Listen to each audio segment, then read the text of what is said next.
সুপ্রিয় শিক্ষার্থীগণ, তোমাদের কিছু কিছু প্রশ্ন আছে যেগুলো তোমাদের একটু প্র্যাকটিস করলে উত্তরগুলো পাওয়া যেতে পারে। যেমন দেখো, C4H8 অর্থাৎ কার্বন যত হাইড্রোজেন দ্বিগুণ, এই যৌগটি সমানতা হচ্ছে জ্যামিতিক সমানতা। কারণ C4H8 যৌগটি CH3 CH দ্বিবন্ধন CH3 এটা হলো বিউটিন 2।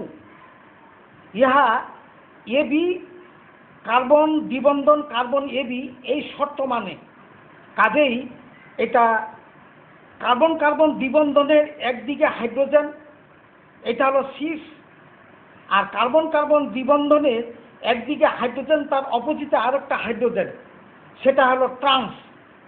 তাহলে C4H8 যৌগটি হলো বিউটিন 2, এটা এবি কার্বন দ্বিবন্ধন কার্বন এবি এই শর্ত মানে। অতএব এটা বিউটিন 6 যখন হাইড্রোজেন দুটো একদিকে থাকে আর হাইড্রোজেন দুটো যখন অপোজিটে থাকে তখন ট্রান্স বিউটিন 2। অতএব C4H8 যৌগটি জ্যামিতিক সমানতা প্রদর্শন করে।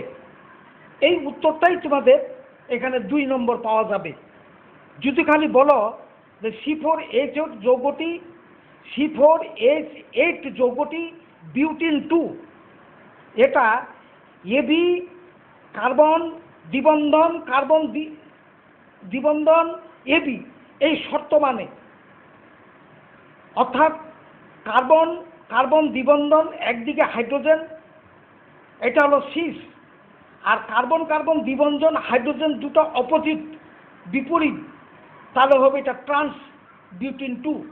তাহলে সিস বিউটিন 2 ট্রান্স বিউটিন 2 এই দুটো হলো বিউটিন 2 এর জ্যামিতিক সমানতা। তোমাদের সকলকেই ধন্যবাদ।